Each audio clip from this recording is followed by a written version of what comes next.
आज मैं बात करने वाली हूँ कि how life is different in Canada than India. तो आफ्टर 30 इयर्स जब आप किसी नए कंट्री में मूव करते हो तो ऑब्वियसली आपके लिए बहुत सारी चीज़ें नई होती हैं। तो मुझे भी यहाँ पे आने के बाद बहुत सारी चीज़ें डिफरेंट लगी इंडिया से। तो मैं आज सोच रही हूँ कि आपके साथ वो डिस्कस करूँ, आपको वो बताऊँ कि मुझे क्या क्या चेंजेस लगा यहाँ पे आने के बाद। तो चलिए स्टार्ट करते हैं वीडियो। इंडिया और कनाडा में मुझे जो सबसे पहला डिफरेंस लगा वो ये कि समर में यहाँ 10 बजे के बाद अंधेरा होता है। आपको 10 बजे के पहले तक सनलाइट ही रहती है और मॉर्निंग जो है वो सुबह 4 बजे ही हो जाता है। जबकि विंटर में ऐसा नहीं होता है। विंटर में आपको 4 बजे के बाद अंधेरा होता है और मॉर्निंग जो है वो आपकी 7 बजे के बाद होती है। जबकि इंडिया में ऐसा नहीं होता है। इंडिया में मोस्टली समर में भी विंटर में भी आपको 6 बजे के बाद ही अंधेरा होता है, जो कि यहाँ पे थोड़ा अलग लगा मुझे। और इसके लिए यहाँ पे एक डे लाइट सेविंग का कॉन्सेप्ट है, जिसमें क्या होता है कि मार्च के सेकंड संडे को ये स्टार्ट होता है रात 2 बजे और नवंबर के फर्स्ट संडे के रात 2 बजे ये ख़त्म हो जाता है। इसमें क्या करते हैं कि मार्च के सेकंड संडे को रात 2 बजे टाइम 1 घंटा फॉरवर्ड कर दिया जाता है और नवंबर के फर्स्ट संडे के रात 2 बजे टाइम 1 घंटा बैकवर्ड कर दिया जाता है। तो ये मार्च का जो सेकंड संडे है वो 23 घंटे का हो जाता है और जो नवंबर का फर्स्ट संडे है वो 25 घंटे का हो जाता है। तो इसलिए इंडिया और विक्टोरिया का जो टाइम डिफरेंस है अभी वो 12.5 घंटे का है और विंटर में ये 13.5 घंटे का हो जाता है। तो उस दिन क्या होता है कि जितनी भी आपकी डिजिटली कनेक्टेड जो चीज़ें होती है, जैसे मोबाइल या आपका कंप्यूटर, वो सारे चीज़ों में आपका टाइम ऑटोमेटिकली सेट हो जाता है। जबकि आपका जो हैंड में आप वॉच लगाते हो या आपके वॉल में जो वॉच होता है वो सारे जगहों पे आपको मैनुअली चेंज करना पड़ता है। और ये बहुत सारी कंट्रीज़ को इनैक्ट कर रही है। आई थिंक जापान, चाइना और इंडिया के अलावा मोस्टली सारी कंट्री इसको इनैक्ट कर रही है। दूसरी चीज़ मुझे यहाँ पे लगती है वो ये है कि यहाँ पे बारिश हमेशा होती है। आपको पूरे साल भी कभी भी बारिश हो जाती है, जबकि इंडिया में ऐसा नहीं है। इंडिया में बारिश का अलग मौसम होता है और उसमें ही बारिश होती है। कभी कभी डिफरेंट सीजन में भी हो जाती है, बट यहाँ पे बिल्कुल अलग ही है। यहाँ पे आपको समर, विंटर, स्प्रिंग हर सीज़न में बारिश होती है, जो कि बिल्कुल अलग है इंडिया से। एंड यहाँ पे जो पानी है, घरों में जो पानी है वो हमेशा ही पूरे साल गर्म आता है, क्योंकि यहाँ पे ठंड बहुत ज़्यादा होती है। तो बट इंडिया में ऐसा नहीं होता है। इंडिया में आपको सिर्फ ठंड में ही आपको गर्म पानी की ज़रूरत होती है। तो उस केस में लोग अपने घरों में गीज़र लगाए होते हैं या डिफरेंट डिफरेंट चीज़ें के थ्रू पानी गर्म करते हैं। बट यहाँ पे आपको, क्योंकि आप बिना गर्म पानी के नहीं रह सकते, तो आपको किचन में, वॉशरूम में, एवरीवेयर 24/7 गर्म पानी आता है। और यहाँ के वॉशरूम में मैंने देखा है कि यहाँ पे टब होता है मोस्ट ऑफ द घरों में। और मुझे एक चीज़ यहाँ पे लगी ट्रांसपोर्टेशन की, जो इंडिया में है वो मुझे काफ़ी अच्छा लगा इसमें, क्योंकि वहाँ पे आपको कभी भी ज़रूरत है आपको ऑटो रिक्शा बहुत जल्दी घर के बाहर ही मिल जाता है, कहीं पे भी जाना हो, या कैब बहुत जल्दी मिल जाती है, चीप होती है। यहाँ पे क्या है कि आपको पब्लिक ट्रांसपोर्ट में सिर्फ एक बस ही होता है, उसके अलावा आपको कुछ नहीं होता। आपको अगर पर्सनल बुक करना है तो आपको कैब बुक करना होता है, जो कि काफ़ी कॉस्टली होता है।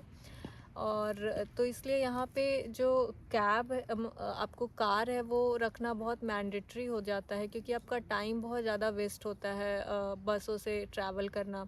क्योंकि आफ्टर 10 मिनट्स ही नेक्स्ट बस आपकी आती है और 15 मिनट के डिफरेंस में आती है। तो आप कहीं पे भी जाते हो तो आपका वेट करना पड़ता है, आपका वेटिंग टाइम ज़्यादा हो जाता है। तो उस केस में आपको यहाँ पे कार रखना बहुत ज़रूरी होता है। और उसमें आपको सबसे ज़रूरी है कि आपको ड्राइविंग आना चाहिए। ड्राइविंग यहाँ पे ऐसा होता है कि जैसे इंडिया में लोग बहुत अच्छा ड्राइव भी करते हैं, तो भी यहाँ पे आने के बाद फेल हो जाते हैं कई बार, 3-3 4-4 बार फेल हो जाते हैं ड्राइविंग टेस्ट। इवन मैं 2 दिन पहले एक कैब से ट्रैवल कर रही थी, तो जो भैया थे वो इंडिया के ही थे, पंजाब के। तो वो बता रहे थे कि वो इंडिया में काफ़ी अच्छा ड्राइविंग करते थे, वहाँ पे भी कैब वगैरह ड्राइव करते थे। बट यहाँ आने के बाद उतने 8 बार टेस्ट देना पड़ा और उसके बाद मतलब 8वां बार जाकर वो पास किए और 7 टाइम्स वो फेल हो गए।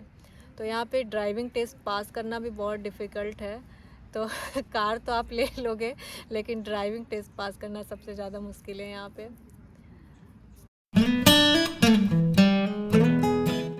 यहाँ पे हर घर में बैकयार्ड और गार्डन होता ही है, जहाँ पे इवनिंग को आप बारबेक्यू कर सकते हो या कॉफ़ी पी सकते हो, जो कि काफ़ी अच्छा लगता है। समर के टाइम में मोस्टली लोग अपने घरों के बैकयार्ड में जाके खेलते हैं या फिर कॉफ़ी पीते हैं, बातें करते हैं, या फिर इनवाइट करते हैं लोगों को, तो वहाँ पे बैठ के बातें करते हैं। यहाँ का जो स्टोव होता है वो इंडिया के जैसा नहीं होता है, ये इलेक्ट्रिसिटी से चलता है और नीचे में ओवन अटैच होता है हर स्टोव के साथ। तो यहाँ पे इसमें आप बेकिंग कर सकते हो, चिकन ग्रिल कर सकते हो, तो सारे बेकिंग के आइटम आप इसमें कर सकते हो, आपको अलग से ओवन लेने की ज़रूरत नहीं है।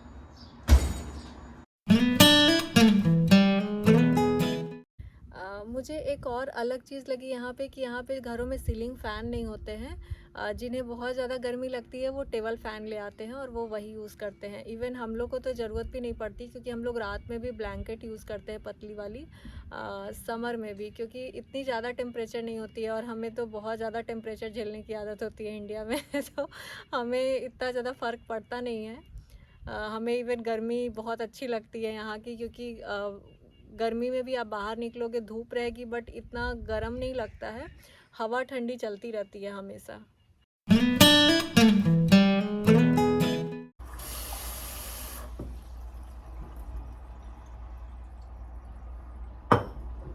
तो यहाँ पे हम लोग टैप वाटर यूज़ करते हैं पानी पीने के लिए। इंडिया में मोस्टली घरों में फ़िल्टर होता है, यहाँ पे आप किसी के भी घर में चले जाओ आपको फ़िल्टर दिखाई नहीं देगा, सब लोग टैप वाटर ही यूज़ करते हैं।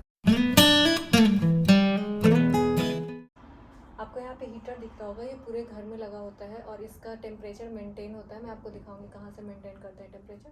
तो हीटर जो होता है वो सबके घरों में रहता है यहाँ पे, क्योंकि विंटर में इतनी ज़्यादा ठंड होती है कि आप सर्वाइव नहीं कर सकते हो विदाउट हीटर। ये देखिए, यहाँ से हम लोग टेम्परेचर मेंटेन करते हैं और अभी ये सबसे लास्ट पे है, क्योंकि अभी समर है तो बहुत गर्मी रहती है। जब ठंड आ जाती है तो हम लोग इसको चेंज कर देते हैं, तो ये चलने लगता है, पूरे घर में टेम्परेचर सेम हो जाता है।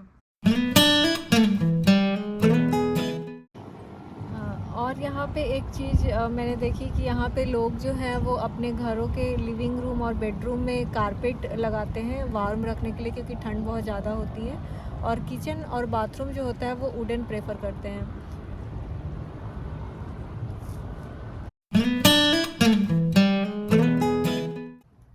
यहाँ का जो वेस्ट मैनेजमेंट है वो भी मुझे काफ़ी अच्छा लगता है, क्योंकि यहाँ पे क्या है कि आपका जो बायोडिग्रेडेबल है वो आपको एक अलग बॉक्स में रखना पड़ता है, और जो वेस्ट हैं उसको अलग बॉक्स में आप रखोगे। जो आपके रिसाइकल हैं जैसे पेपर या डब्बा या बॉटल, ये सारी चीज़ें आपको अलग डब्बे बॉक्स पे रखनी पड़ती है। और वेस्ट के लिए अलग ट्रक आती है आपको वीक में एक बार, और रिसाइकल के लिए आपको अलग ट्रक आती है जो कि वेस्ट ले जाती है। तो ये सारी चीज़ें मुझे काफ़ी अच्छी लगती है।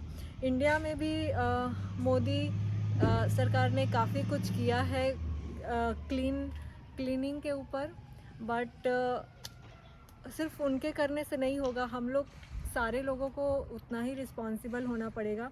जैसे मैं आपको एक एग्ज़ाम्पल बताती हूँ। कुछ दिन पहले संकल्प अपने एक फ्रेंड के साथ घूमने गए हुए थे, और उनके फ्रेंड ने जैसे केला खाकर उसका छिलका फेंक दिया, क्योंकि वो बायोडिग्रेडेबल था।